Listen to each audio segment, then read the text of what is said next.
Midi 14h, Sud Radio, la France dans tous ses états, le face-à-face. Bienvenue sur Sud Radio. Perico Légas reçoit l'irremplaçable Nicolas Bouzou, que l'on voit souvent sur les plateaux de télévision. Nicolas Bouzou, c'est un observateur de l'économie, bien entendu. C'est quelqu'un qui prend des positions souvent courageuses, soutient des controverses. Et là, Nicolas Bouzou a décidé, merci d'être là Nicolas Bouzou, parce que je ne reçois depuis quelque temps que des gens qui nous annoncent le cauchemar, la catastrophe, que c'est irréversible, que c'est foutu, et vous nous dites pas du tout, c'est pas foutu, loin s'en faut. Il y a une possibilité de sursaut, vous l'appelez l'éternel sursaut, une histoire confiante de la France, aux éditions XO, et vous reprenez depuis le début. Alors, je vais vous dire, c'est déjà un document historique passionnant, parce que vous abordez des époques, vous apportez des situations, vous touchez à des personnages qu'on ne connaissait pas. Moi, j'ai pris un cours d'histoire, je suis persuadé que vous-même, vous avez appris beaucoup de choses en l'écrivant, et vous expliquez que si on suit bien ce qui s'est passé dans l'histoire de France, sur un prisme de la liberté, de conscience et d'échange, on pourra s'en sortir. Est-ce que vraiment, vous en rajoutez pas un petit peu ?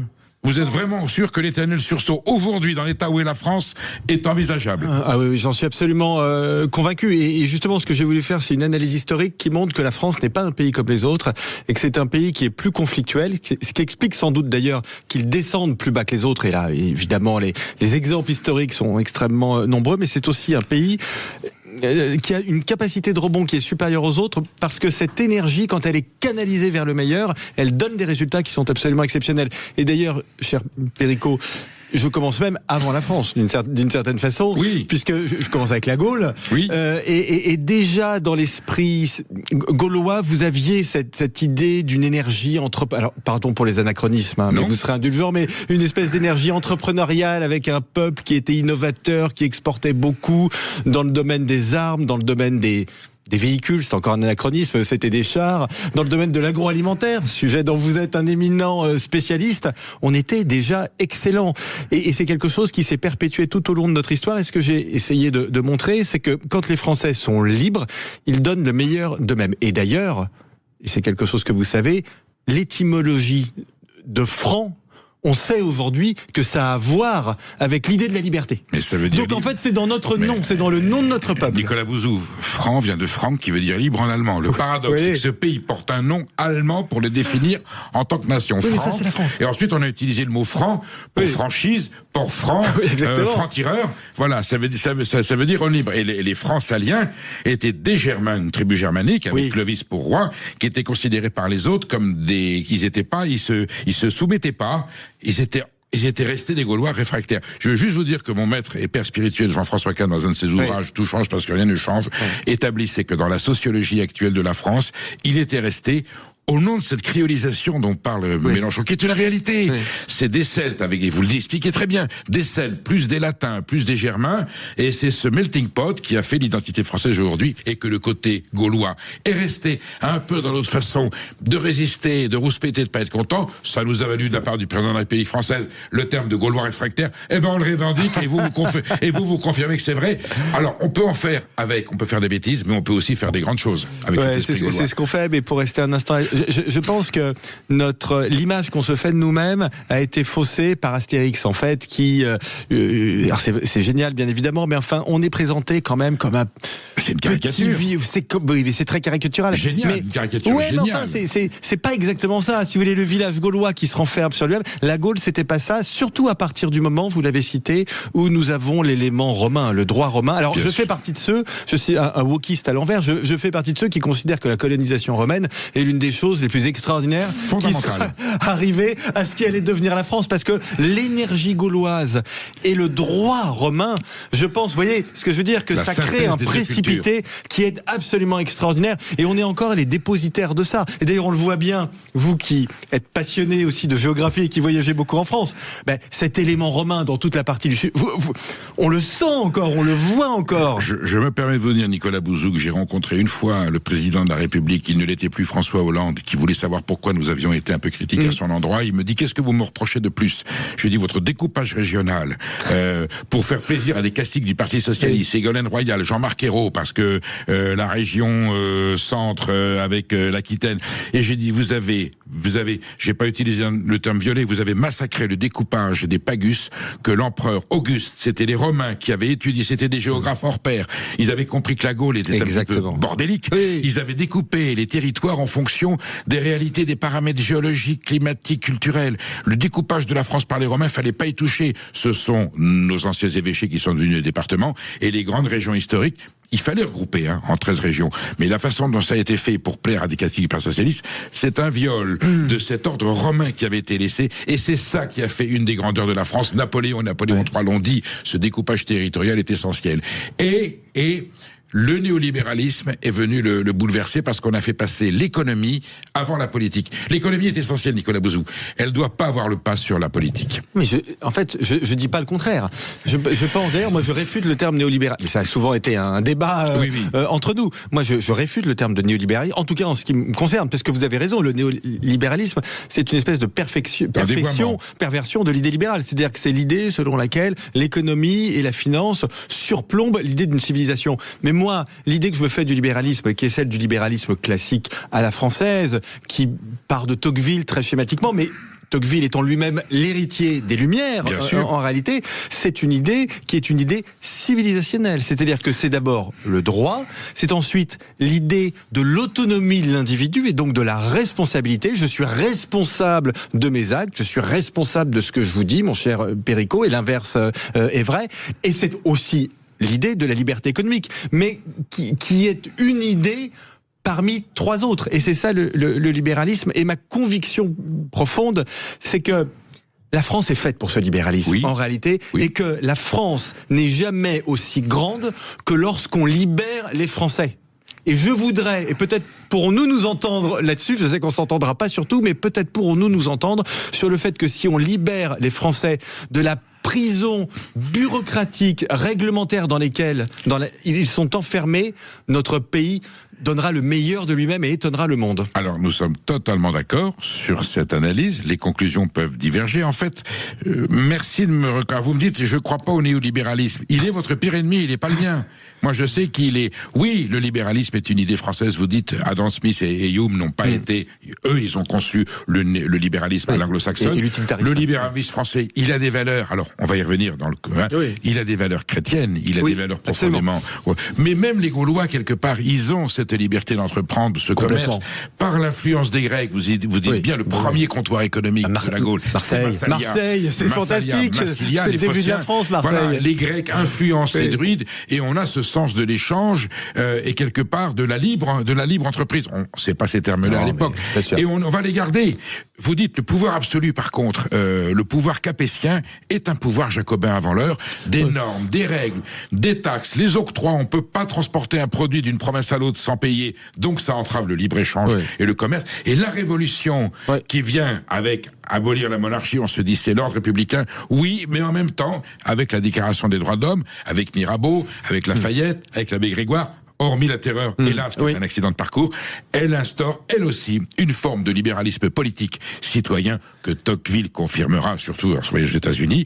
Et vous dites, c'est celui-là qui aujourd'hui est malade. Il n'a pas été perpétué dans son esprit d'initiative. Absolument. Alors, je prolonge le fil de votre pensée. Je pense que ce libéralisme révolutionnaire, il a été repris plus que ça n'est couramment expliqué par Napoléon en réalité. Parce que le Code civil, c'est quand même la plus grande opération de simplification normative que la France ait jamais connue. C'est fantastique. Et même l'État napoléonien, au fond, de quoi s'agit-il ? Il s'agit de construire un État, en fait, assez ramassé, frugal, très concentré sur ses missions essentielles, très efficace, et qui se projette dans l'avenir. Je pense qu'on gagnerait à revenir à cet état d'esprit napoléonien, qui n'était pas du tout évidemment opposé à l'héritage révolutionnaire. Sauf que vous avez tout à fait raison de rappeler qu'il y avait les idéaux révolutionnaires. Moi, il est clair qu'en 1789, j'aurais été des côtés avec un début de collectivisme un petit peu léger. Ça arrive, oui. Mais c'est la terreur en fait qui crée le désordre et les guerres en réalité. Et Napoléon, d'ailleurs, Tocqueville rend hommage à Napoléon en disant quand on traite Napoléon, déjà à l'époque de Tocqueville, c'est pire aujourd'hui, mais quand on le traite de dictateur ou de la pire des choses, on a du mal à remettre les choses dans le contexte en réalité, parce qu'il fallait bien trouver un équilibre en France qui soit un équilibre qui tourne le dos à la monarchie, mais qui tourne aussi le dos au désordre et puis de la terreur et à l'incompétence du directoire. Absolument. Je reçois Nicolas Bouzou dans La France, tous ses états, pour son ouvrage L'Éternel sursaut. Nicolas Bouzou nous explique que rien n'est perdu, au contraire, et que si on lit bien l'histoire de France, si on va dans les arcanes du passé, on va trouver les messages et les codes qui nous permettent d'espérer. Il suffit juste d'être attentif que le tempérament français, ce mélange de gaulois, de latin et de germain, a peut-être en lui les solutions qui vont permettre de nous sortir du marasme dans lequel la classe politique nous a enfoncés depuis un certain nombre d'années. Alors c'est le débat entre nous, on va y revenir, j'ai des divergences avec vous, vous nous appelez au 0826 300 300, Emmanuel Galassou va prendre votre appel et Nicolas Bouzou se fera un plaisir de vous répondre, même si votre question, je dis pas un peu insolente, elle est contradictoire, il adore débattre, c'est un débatteur né et il vous répondra avec pertinence à vos interrogations et à vos questions. À tout de suite. 11h, Sud Radio, la France dans tous ses états, Perico Légas. Je reçois Nicolas Bouzou, auteur de L'Éternel sursaut. Il vient avec un message d'espoir, c'est hallucinant. Et en général, quand il nous parle économie, c'est pas toujours rassurant, Nicolas Bouzou. Là, il nous dit on peut s'en sortir si on lit l'histoire de France. Il l'a fait, ça se voit qu'il a bossé. Et vous avez mis du temps sur ce bouquin. Et là, vous nous dites, écoutez, si on décrypte bien les messages de l'histoire de France à tous les échelons, il y a toujours eu cet enjeu, il y a toujours eu ce clivage. Si on retient les codes, on peut pouvoir s'en sortir à condition, évidemment, qu'on l'applique et qu'on ait le personnel compétent. On était en train de... On avait commencé déjà à diverger. On est d'accord sur la conclusion, l'Éternel sursaut, il peut exister. Qu'est-ce que le libéralisme? Alors, vous dites bien, chaque fois que la France a été, peu ou prou, consciemment ou inconsciemment, dans une démarche libérale, c'est-à-dire la liberté d'entreprendre, et elle remonte presque aux Gaulois, et Charlemagne en est aussi, et les Capétiens, ça va. Dès qu'on collectivise, dès qu'on étatise, dès qu'on a de la bureaucratie, mais on est bien d'accord, ça marche pas. Je vais vous dire, mon cher Nicolas Bouzou, cet étatisme, cette bureaucratie, elle a souvent été engendrée par des intérêts financiers, par des enjeux, et aujourd'hui, de quoi est-on victime? D'un antilibéralisme. On parle d'illibéralisme quand on parle de la Hongrie ou du Brésil. L'antilibéralisme, les GAFAM, c'est pas du libéralisme. Les 5 centrales d'achat en France qui centralisent 90% du marché de la consommation, je suis désolé, c'est du GOUM reconstitué sur une base privatisée. C'est un peu... Donc, moi je dis, si on a un vrai libéralisme, vraiment tocquevillien, on peut s'en sortir. Je vous rappelle, et c'est là où je vous interpelle, on est d'accord que l'Éternel sursaut, oui, à condition que la France redevienne une nation, un État, une république, et que le peuple français soit souverain. Je ne parle pas de souverainisme chauviniste. Que le peuple français soit souverain dans une Europe souveraine qui décide elle-même de son destin entre les 27 de façon libre, consentie, loyale et non faussée. On en est loin, cher Nicolas Bouzou. Oui, mais en réalité, là encore, on est d'accord en réalité sur le sujet. Moi, je pense que l'Union européenne, pendant très longtemps, elle avait abandonné l'idée de souveraineté, ce qui a eu des conséquences économiques, pour le coup, majeures. Vous évoquiez les GAFA.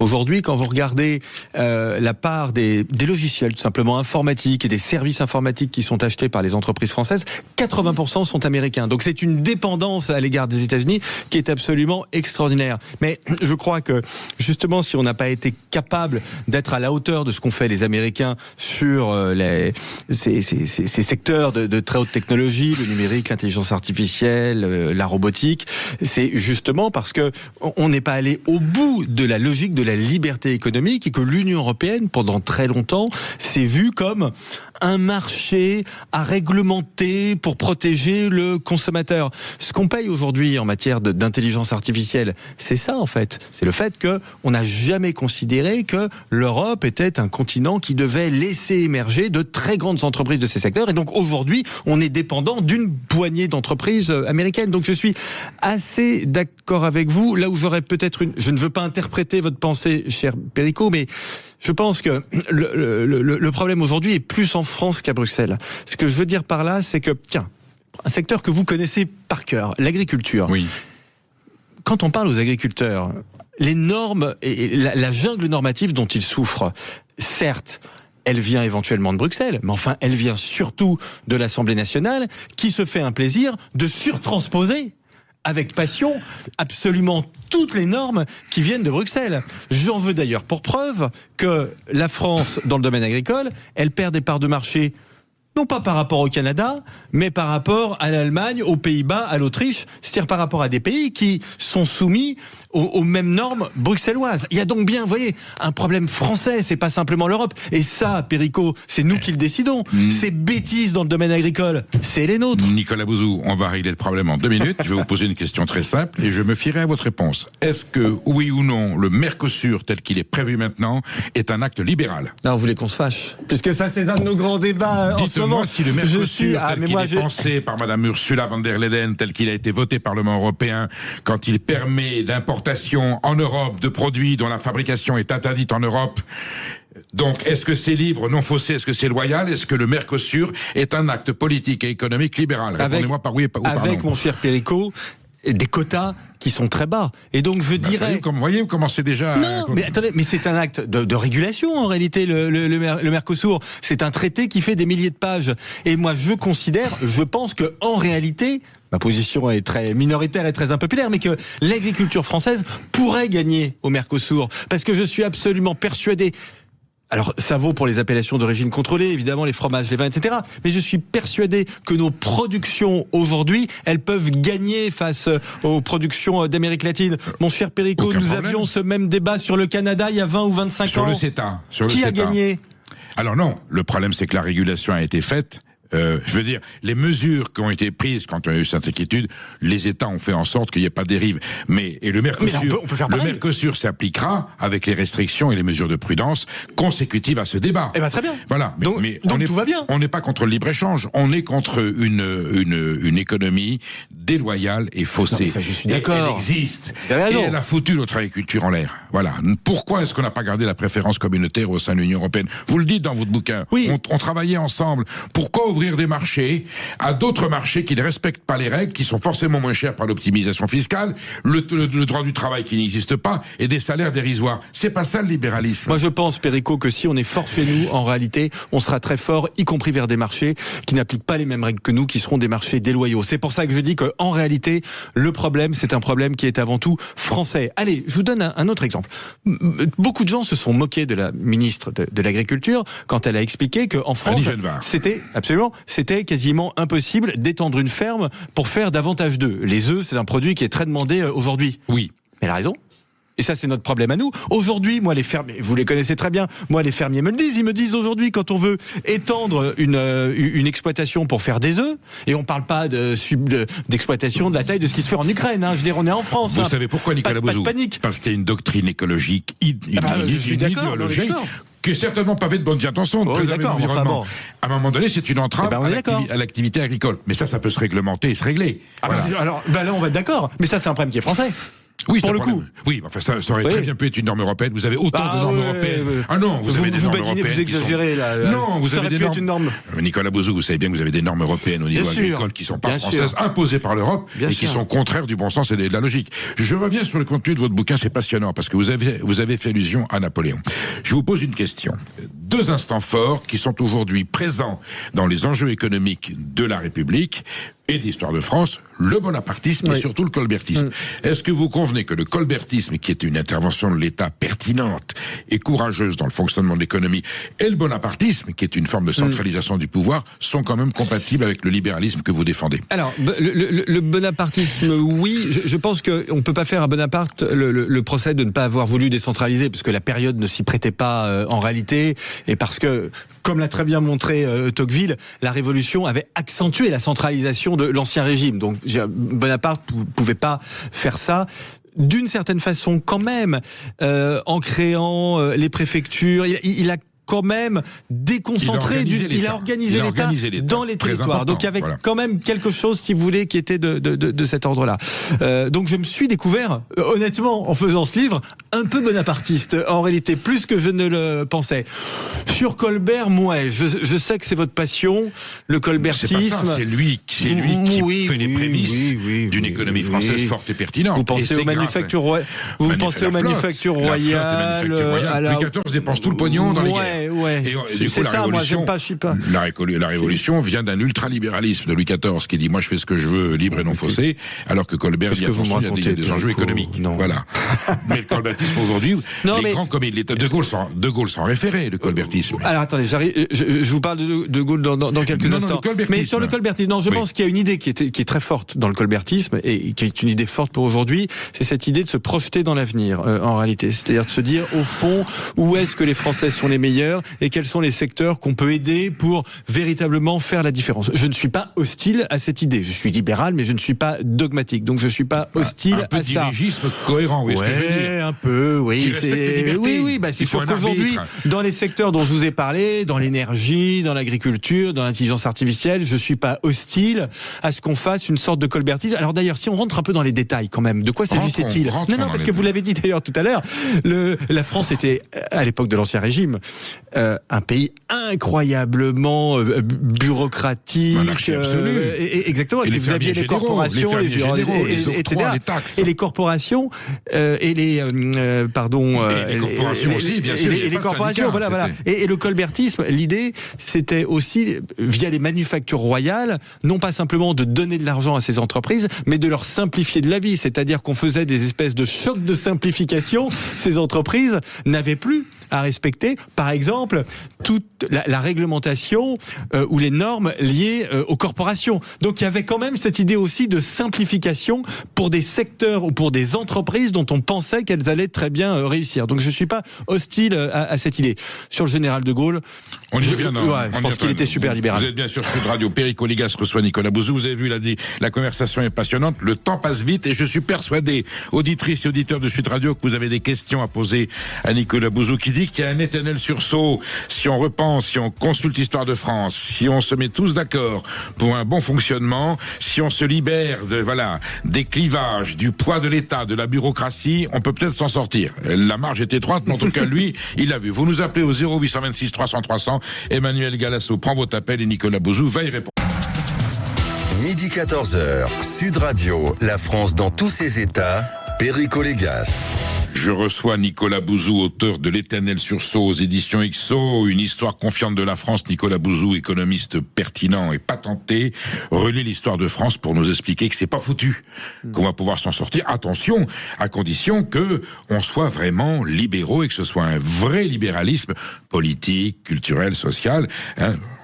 Votre livre est une plaidoirie pour le bon libéralisme français. Tocquevillien, on peut diverger là-dessus. On est en train de parler de bonapartisme, colbertisme. Quelles sont les grandes époques de l'histoire de France où l'État s'est mis en place? Moi, je vous dis, libéralisme, ok, mais le libéralisme ne fonctionne dans votre rêve historique tel que vous l'avez lu que s'il y a un État-nation fort avec un gouvernement puissant. Vous vous souvenez de la formule vous étiez très jeune à l'époque, Nicolas, président de la République, François Mitterrand, gauche, il dit, ni tout argent, ni tout État. Ouais. Est-ce qu'on peut trouver le juste milieu où on a de la libre entreprise qui enrichit le pays, mais un petit État arbitre qui siffle la récréation quand le plus gros écrase trop vite le petit? On est d'accord. On est entièrement d'accord. L'histoire de France, c'est souvent ça. Non, mais bien sûr, mais je vais même plus loin. Je trouve que l'invention de la sécurité sociale après la guerre, c'est une invention qui est absolument géniale, grandiose. Il faudrait améliorer un certain nombre de choses aujourd'hui, parce que malheureusement, elle connaît des problèmes financiers qui la mettent dans une situation critique, mais je suis évidemment pas du tout hostile à ça. Je trouve que la France a un chemin libéral. Mais vous savez... Est-ce qu'il y a une gauche libérale? Alors, Est-ce qu'il y a une gauche libérale dans l'histoire? On voit. Jaurès est libéral ou non? Non, pas exactement, mais... Blum non plus? Non, Blum non. Mendes France un peu plus? Mendes France peut-être un peu plus, mais au 19e siècle, mon cher Perico, moi j'aurais siégé à gauche sans doute. Oui, les libéraux siégeaient à gauche. Tocqueville a un peu siégé à gauche. Frédéric Bastiat siégeait à gauche. Donc il est tout. Pourquoi? Donnez-moi un grand nom du libéralisme. Le Louis-Philippisme, l'orléanisme. Oui. Ce sont des libéraux avec deux personnages. Exactement. Decazes et surtout Guizot. Oui. Enrichissez-vous. Exactement. Oui. Alors là, pour le coup, Guizot, il est très connu pour cette formule. Je voudrais pas qu'on, c'est pas que ça. Voilà, c'est ça. Je voudrais pas qu'on le résume à cette formule parce que c'était un très grand intellectuel. Il dit pas de voler, qui a écrit enrichissez-vous par l'initiative, par l'entreprise, par le courage. Absolument. Qui a écrit des mémoires qui sont absolument extraordinaires, qui sont tout à fait passionnantes, avec des fulgurances un petit peu à la Tocqueville. Donc et ça aussi, ça fait partie de cas sous le Philippe, sous ça, Louis c'est extraordinaire. Voilà. Ça, c'est absolument fantastique. Mais donc ça fait véritablement partie, si vous voulez, ce patrimoine qui est en plus. Ce sont des gens qui écrivaient incroyablement bien, mais même Thiers, alors c'est un peu plus compliqué évidemment parce qu'il a tiré sur les Français, donc je vais pas en faire la polémique sur des gens qui ne respectaient pas le suffrage. Oui. N'oublions pas que la Commune est une insurrection contre le suffrage universel. Absolument. On dénonce ce qu'a fait Victor Hugo. Il dénonce l'insurrection parce qu'elle est antidémocratique, mais il condamne la répression qui est atroce. Absolument. Mais Thiers était un très grand esprit aussi, qui a écrit des textes absolument merveilleux. Donc pour répondre à votre question, j'aurais sans doute siégé à gauche au 19e siècle. Et d'ailleurs, les libéraux ont voté les grandes lois sociales. Les libéraux ont voté le droit de grève, les libéraux ont voté l'instruction obligatoire, les libéraux ont voté la constitution des syndicats. Le droit. Vous avez un texte merveilleux de Frédéric Bastiat sur le droit de grève, oui, vous le citez, dans lequel en fait Bastiat dit mais si on est libéral, on est pour le droit de grève, puisque de quel nom, au nom de quoi peut-on s'opposer à ce que des salariés décident de ne pas travailler et de ne pas être payés pour faire valoir leurs droits. Et là, vous expliquez parfaitement. C'est fantastiquement libéral. On évolue de la corporation, d'un métier hermétique. Hein. Moi-même, on me dit encore, toi, t'es chroniqueur gastronomique, qu'est-ce que tu viens de mêler de politique? Et on s'en prend sur les réseaux sociaux. C'est monstrueux. Plus des allusions à mon embonpoint absolument insupportable. Mais on en rit. Et donc, la corporation, c'est une négation du libéralisme. Et vous dites, au contraire, le fait que des salariés se rassemblent dans un syndicat peut contribuer à un libéralisme économique équilibré. C'est absolument fantastique. C'est absolument normal que des salariés s'intéressent, défendent leurs droits et s'intéressent à la vie de leur entreprise et se constituent en syndicat. Donc les libéraux ont voté de la même façon que les libéraux ont voté pour l'instruction obligatoire, parce qu'ils avaient bien vu que pour qu'on ait une économie qui se développe et du progrès social, il fallait que tous les Français soient formés, correctement éduqués et formés. Alors, on va faire, comme c'est quand même un bouquin historique, là on parle beaucoup politique, économie par rapport à l'actualité. Je voudrais revenir sur le contenu précieux, richissime de votre ouvrage passionnant, à lire par tout le monde, à commencer par le président de la République, le Premier ministre, que les gouvernements, que nos parlementaires les lisent, et aux enfants, ils vont apprendre des choses formidables. C'est très simplement expliqué. Il y a quelques passages un peu plus techniques, mais c'est un vrai cours d'histoire. Les grands libéraux de l'histoire de France. Alors, les souverains, bien sûr. Je remonte à Charlemagne. Vous expliquez, déjà, on a des prémices d'une certaine liberté d'entreprendre. Oui. Sans parler de libéralisme, puisqu'il n'existe pas. Je crois qu'il y a deux choses très intéressantes avec Charlemagne. Il y a en effet cette idée, au fond, là aussi pour commettre un anachronisme, de l'exportation, c'est-à-dire du fait que les marchandises françaises doivent circuler, il faut des entrepreneurs. Et l'Europe, vous êtes d'accord? Bien sûr. Saint-Empire romain germanique, c'est l'Europe. Évidemment. Et d'ailleurs, il a la nostalgie de Rome. Alors, il réussit pas à recréer Rome, parce que il n'a pas l'organisation pour le mythe jusqu'à Napoléon. Mais c'est le mythe. Voilà. Et notamment le mythe juridique. Il y a cette idée. Le droit romain. Il y a cette idée du droit romain, et que Charlemagne essaie de faire revivre. Mais il n'a pas l'empire, en fait, véritablement. Il n'a pas l'organisation. Rome est libéral ou non? Rome est libéral. Ah oui. Libéral organisé. Les Grecs aussi. Exactement, bien sûr. C'est extraordinaire. C'est des marchands. Alors, la Grèce, c'est l'idée, en effet, de l'exportation, de la production, de l'exportation et de la démocratie. Bien sûr. Et du savoir. Donc, vous avez les prémices des Lumières, bien évidemment. Et Rome, c'est l'élément du droit et l'individualisme. C'est-à-dire que, d'ailleurs, vous le voyez dans l'art romain, quand vous allez au Louvre voir les statues romaines, vous voyez qu'elles sont pas stylisées. Ce sont des visages, ce sont des gens qu'on voit. Donc vous avez cette idée extrêmement profonde qui est l'une des sources de notre civilisation. Qui est berceau de civilisation, qui est l'individuel et le droit. Et donc ça, c'est quelque chose qui est absolument fantastique. Une autre figure libérale, allez, Henri IV. Alors là aussi, certains historiens me tueraient parce que... Sully, Henri IV, vous dites que c'est vraiment le premier instant institutionnellement libéral. L'édit de Nantes est un acte libéral profond de tolérance, c'est politique et religieux, mais même le marché, la poule au pot tous les dimanches, et pâturage et labourage sont les deux mamelles de la France, ce sont des concepts libéraux. Ce sont des slogans fantastiques, c'est ce qu'on appelle aujourd'hui l'économie de l'offre. Oui. Mais, mon cher Péricot, Sully et Henri IV ont libéralisé la circulation de grains à l'intérieur du pays. Et ils ont permis... Ils suppriment les octrois. Ils ont permis de lutter contre des famines. Ils les régulent, ils les annulent pas, ils les régulent. Mais les marchandises ne circulaient pas. à l'époque, hein. Et donc, mais en payant. Voilà. Ouais, enfin, elle circulait très mal avec des coûts qui étaient. D'où les plats de terroir. Comme on pouvait pas exporter. En Auvergne, on gardait le chou, les pommes de terre, et puis voilà. Enfin, c'était pas très efficace pour lutter contre les famines, parce que du coup, les marchandises, les denrées circulaient mal. Donc, ce sont eux qui vont mettre fin à ça. Et Henri IV était passionné d'agriculture. Il se faisait lire Olivier de Serres, l'un des premiers grands traités sur l'agronomie. Et Henri IV était passionné de ça. Donc, vous avez la liberté économique, l'entreprise et le savoir. Trois éléments libéraux absolument fondamentaux. Et son ministre Sully, Maximilien de Béthune, qui est lui vraiment un concepteur du libre marché. Exactement, quelqu'un de très austère, mais très attaché aussi au fait que, ça on ferait bien d'y revenir, que les finances de l'État soient correctement ordonnées. Il y avait quelque chose de protestant. Un peu dans l'histoire, Richelieu et Mazarin, qui consolident l'État, qui sont quand même, malgré tout, ils sont conscients qu'il faut pouvoir s'enrichir. Et alors, à Colbert, vous allez m'opposer votre chouchou, qui est Turgot. Turgot, ministre de Louis XVI. Vous dites, si Louis XVI l'avait écouté, on aurait peut-être évité une révolution aussi tragique. Il y aurait une évolution.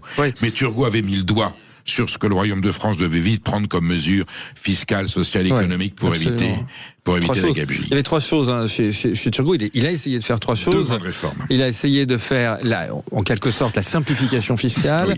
Il a essayé de refaire ce qu'avait fait un peu Henri IV et Sully, c'est-à-dire la libéralisation du commerce de grains. Ça, il l'a fait pour le coup, mais on est revenu dessus par la suite. Et puis surtout, il a essayé de faire la suppression des corporations. Cette idée absolument géniale. Audacieuse, à l'époque. Très audacieuse. Pour le coup, révolutionnaire. Qui est révolutionnaire au sens propre, puisque très rapidement, les révolutionnaires vont mettre fin aux corporations et aux jurandes. Faut bien comprendre que il était quasiment impossible d'entreprendre dans la France de l'Ancien Régime, parce que toutes les règles étaient édictées par l'État ou par des corporations.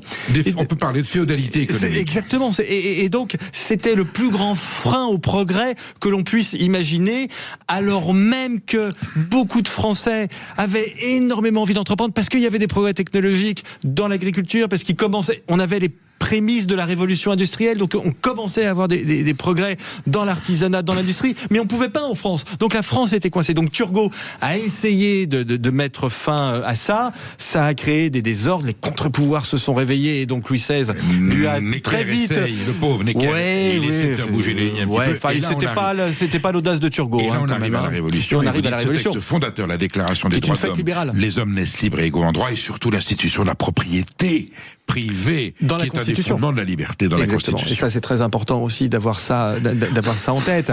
Et donc, cette révolution, en tout cas la première partie, 1789-1790, c'est une vraie fête libérale. C'est-à-dire que là, pour le coup, en quelques mois, on va retirer tous les obstacles réglementaires et fiscaux qui entravaient la France. Et puis, vous avez malheureusement des engrenages politiques. Avec les Girondins qui proposent de décentraliser, de faire une France encore plus libérale, puisqu'elle n'aurait pas été centralisée sur le dogme parisien. Absolument, mais là je pense pour le coup que le poids de la centralisation était tellement important que les Girondins n'ont pas pu se sont heurtés là pour le coup à des résistances qui sont des libéraux qui étaient extrêmement fortes. Ah bah bien sûr, complètement. Alors vous qui aimez l'histoire, il y a un livre fantastique de Lamartine sur l'histoire des Girondins. En fait, son livre sur la Révolution, un des plus grands documents merveilleusement écrit. C'est l'un des plus grands livres sur la Révolution. Tocqueville sur la Révolution et Lamartine sur la Révolution. Tout dans l'histoire de France, parce que s'ils avaient gagné, l'histoire de France eût été différente. Oui, absolument. Alors ça, c'est le tragique aussi de la politique, c'est que de très très grands personnages, Lamartine, quand il va se présenter à l'élection présidentielle, de mémoire, va faire 3 ou 4%. Donc voilà. Mais voyez, cette idée de la liberté, du libéralisme, elle est très présente au cours de notre histoire, mais c'est brutal. Louis XVIII, petite parenthèse avec Charles X qui fait des bêtises, Louis-Philippe je déteste ça. On pourrait avoir une conversation, c'est l'un des rois que je... Et alors, on arrive quand même... Pour vous dites bien, c'est quand même le socle de la France économique riche, moderne, c'est Napoléon III, qui est quand même étatiste, il n'y a pas de problème, mais vous dites c'est quand même là que le libéralisme se développe de façon structurelle, idéologique, de façon prégnante, avec malgré tout des petites réserves que vous émettez. Oui, mais je pense que le libéralisme économique s'était quand même beaucoup épanoui tout au long du 19e siècle. C'est-à-dire que, j'évoquais tout à l'heure Bonaparte, mais Louis-Philippe, ça se consolide bien évidemment sous Napoléon III, mais les résultats de cette politique, on les voit à la fin du siècle, en réalité. Et là, vous avez je trouve, un moment de l'histoire de France qui est très symptomatique de ce qu'est la France. C'est-à-dire que vous avez la guerre de 1870, que la France perd, bien évidemment, Sedan, la chute de l'Empire, la guerre civile avec la Commune. Les scandales parlementaires de la République, scandale de Panama par exemple. On est riche, hein, on rembourse les frais de guerre rubis sur l'ongle. Hein, oui, bien sûr. Et puis vous avez l'assassinat d'un président de la République qui s'appelait Sadi Carnot, exactement. L'affaire Dreyfus qui déchire complètement la France. Et Perico. Donc des troubles, comme aujourd'hui, période troublée, fracturée. Extraordinaire, une France incroyablement fracturée qui va se réunir à la fin du 19e siècle, et la France va inventer le cinéma, va inventer l'art nouveau, va être le pays des expositions universelles, va devenir, Perico, leader de l'industrie automobile pendant quelques années, jusqu'à la Ford T. Et va même Renault, Peugeot, Citroën. Vous avez plein de constructeurs automobiles, et va même, d'une certaine façon, inventer l'aéronautique, même si l'industrie va se développer après la Première Guerre mondiale. Entreprise libérale grâce à un État fort, vous êtes d'accord ? Je dirais grâce à un État efficace. Bienveillant. Efficace et bienveillant. Je ne vous céderai pas. L'idée de l'État fort fait remonter en moi des souvenirs. Efficace et bienveillant. Ça vous va ? Exactement. Et puis stratège. Mais présent. Stratège. Ah bah voilà, merci. Projeté vers l'avenir. Ah bah on est d'accord. Voyez, on a fini par être d'accord. Regardez, on parlait de Louis-Philippe et de Napoléon III. En 2 secondes, l'histoire du chemin de fer, ça aussi c'est la France. La France, elle prend énormément de retard en matière de chemin de fer, et 20 ans après, ce sera le pays le mieux ferré de toute l'Europe. La France part en retard, arrive en avance. Et les vins qui circulent et qui peuvent, et on peut exporter. Ça vous plaît, ça ? On est avec Nicolas Bouzou. Vous avez vu le niveau d'échange et puis la passion qu'il y a dans ce studio sur la France, l'éternel sursaut. Peut-on sauver la France avec un libéralisme bien pensé, respectueux des individus et des institutions ? Vous restez avec nous. Vous nous appelez au 0826 300 300. Je suis avec Nicolas Bouzou pour un dernier quart d'heure tout aussi passionné que les 3 précédents. À tout de suite. 14h. Sud Radio, la France dans tous ses états, Perico Légas. Nous sommes très très bien sur Sud Radio parce que je suis avec Nicolas Bouzou qui a écrit l'Éternel sursaut, qui nous explique que si on repense un petit peu la chose avec une économie saine, la libre entreprise, on pourra peut-être s'en sortir, mais à condition de prendre courageusement les mesures qu'il faut. Et aujourd'hui, on n'y est pas forcément. Nicolas Bouzou, on a passé rapidement en revue l'histoire de France, les épisodes libéraux, pas libéraux, le libre-échange. Vous nous avez démontré dans le bouquin, ensuite on peut ne pas être d'accord avec vous, que si on suit cette ligne, la France est grande et puissance, qu'elle a rien à craindre, elle gagne les guerres. Au contraire, quand elle bureaucratise trop, qu'elle collectivise trop, elle les perd. On va mettre les pieds dans l'actualité. Il y a fort à dire, Nicolas Bouzou. Là, en 2 mots, on continue le livre d'histoire. On fait un peu de politique fiction. Les prescriptions du docteur Bouzou, votre ordonnance que vous faites historique, aujourd'hui, elle passerait par repenser l'État, repenser la Constitution, repenser les institutions, tout ça est fatigué, périmé.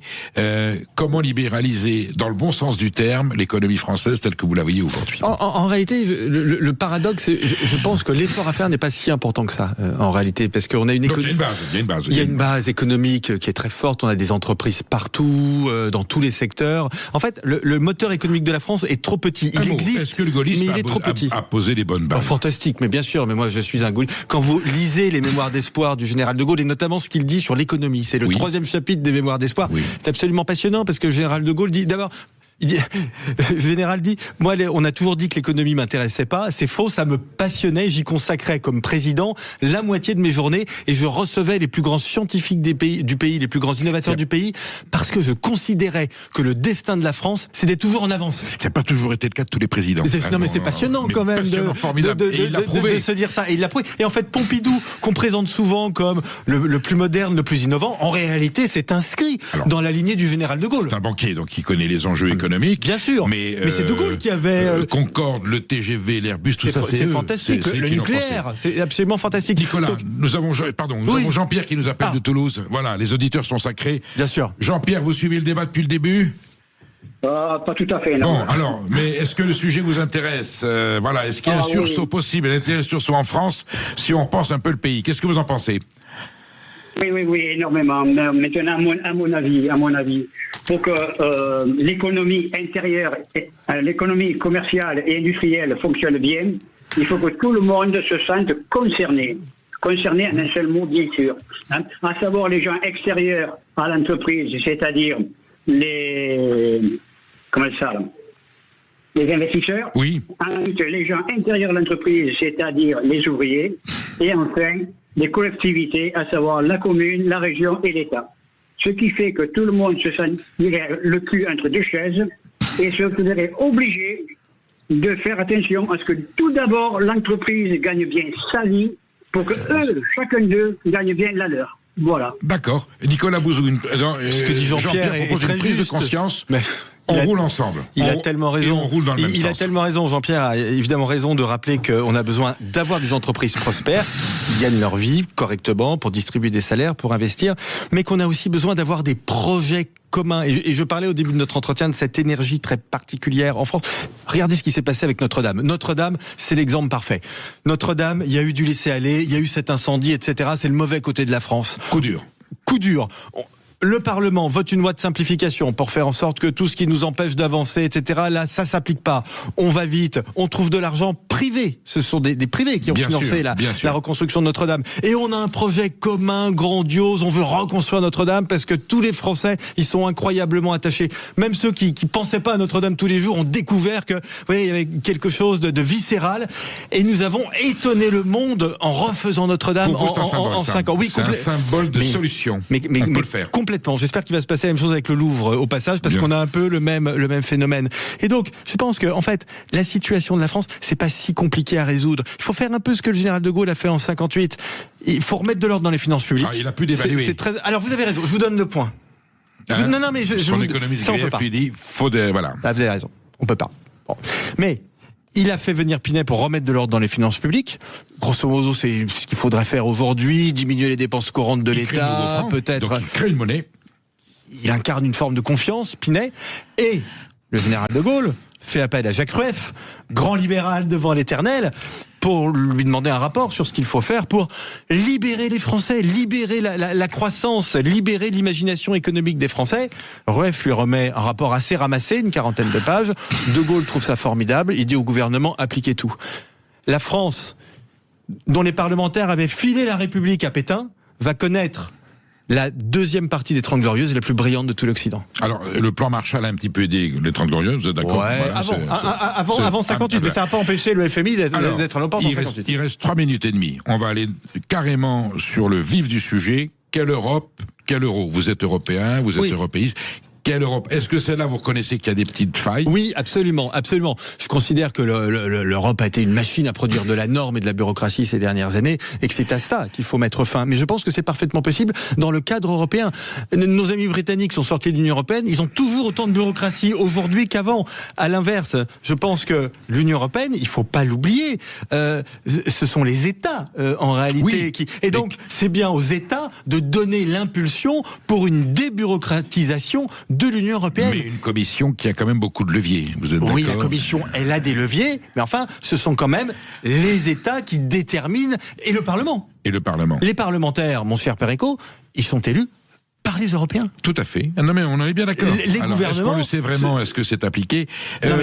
Nicolas Bouzou. C'est entre nos mains. Monnaie commune ou monnaie unique? On reste sur la monnaie unique ou est-ce qu'on peut expérimenter une monnaie commune telle que l'écu avait été prévu par Helmut Schmidt et Giscard d'Estaing, puisque l'euro a des limites aussi, vous voyez bien. Oui, mais je ne vais pas vous embêter avec des détails techniques. Je pense qu'aujourd'hui, l'euro est surévalué par rapport au dollar et que c'est un... Pour les Français. Pour les Français. Et les Allemands se plaignent qu'il n'est pas assez. Voilà, mais pour les Français, en tout cas, aujourd'hui, c'est un problème. Donc je pense qu'on pourrait agir sur le marché d'échange pour faire en sorte que l'euro soit plus faible. Mais je pense que globalement, ça a été une bonne opération. Et surtout, je ne vois pas le mode d'emploi, si vous voulez, pour sortir de l'euro. Je pense que ça générerait des désordres qui sont des désordres pas possibles. D'autant plus, mon cher Perico, que si les investisseurs étrangers ont été indulgents à l'égard de notre endettement public ces dernières années, c'est aussi parce que nous avons le bouclier de l'euro et que nous sommes sous la protection financière des Allemands. Je vous retourne au compliment de Nicolas Bouzou, c'est parce qu'il y avait l'euro que les chefs d'État français ont dit « Ah il y a la dette, on va pocher, et puis les générations suivantes paieront. » Puisqu'on a un rapport qui s'appelle l'euro, tu peux taper dans la caisse, mon chéri, et puis c'est les jeunes qui paieront, et on voit aujourd'hui la facture. Pour autant, l'éternel sursaut, vous y croyez vraiment? Vraiment. Là, aujourd'hui, première chose à faire pour qu'il y ait un sursaut. choses. On remet de l'ordre dans les finances publiques, c'est parfaitement à notre portée. Sur 1700 milliards d'euros de dépenses publiques, vous pouvez trouver 30 milliards d'euros par an pendant quelques années. Deuxième chose, un immense plan de simplification pour libérer les Français. Vous faites ça, mais vous allez voir les énergies extraordinaires qui vont se déchaîner. Vous prenez la lettre de Pompidou, cessez d'emmerder les Français. Ah oui. Ah ouais, c'est fantastique. Ça va loin là, aujourd'hui. Oui, bien sûr, ça va trop loin. Non. Ça va toujours trop loin. Ça c'est du colbertisme, trop de normes. On peut c'est du libéralisme. Ouais, je préfère Turgot. Mais vraiment. Et vous voyez ce que souvent les étrangers me disent, mais la France, vous êtes un pays, vous êtes une usine à entrepreneurs et une usine à ingénieurs. Mais vous devriez être les rois du monde aujourd'hui. Alors, en QIP, que j'appelle le coefficient intellectuel et politique, est-ce qu'on a le personnel compétent, cher Nicolas Bouzou? Dites-moi la vérité, le thème de la maison, c'est parlons vrai. Aujourd'hui, non, mais vous savez, 2020, la nature a horreur du vide. Je pense qu'il y a des profils qui vont émerger d'ici 2027, ou des gens d'ailleurs qui sont déjà dans le champ politique, mais qui vont se révéler, je l'espère. Mais de toute façon, je pense qu'avant cela, le combat, c'est celui que nous menons d'ailleurs, mon cher Perico, c'est le combat des idées. Oui. Et c'est pour ça que, à ma très modeste place, je mettrai toute l'énergie dont je suis capable pour essayer de convaincre mes concitoyens que le meilleur est possible pour notre pays. La France, c'est comme la bourse, faut l'acheter à la baisse. Faut jamais partir quand ça va pas, parce que quand on part quand ça va pas, on sera plus là quand ça ira mieux. C'est ce que disait Pinet, ne vendez pas. Alors, Nicolas Bouzou vient de faire un appel national. Il donne le programme de sursaut, l'éternel sursaut, le programme politique, à ceux qui veulent s'en emparer pour sauver la République après Jeanne d'Arc et après Bonaparte. Vous lisez ce document et vous nous ferez des projets. Nicolas Bouzou, merci d'avoir été là. Je vous reconvoquerai pour savoir où en est l'éternel sursaut. Gare à vous s'il se passe rien, parce que vraiment vous avez suscité des espoirs. Et quant à nous, je vous donne rendez-vous à demain pour une nouvelle France dans tous ses états. Et là, je vous laisse dans les délices de Brigitte Lahaye. Merci Nicolas.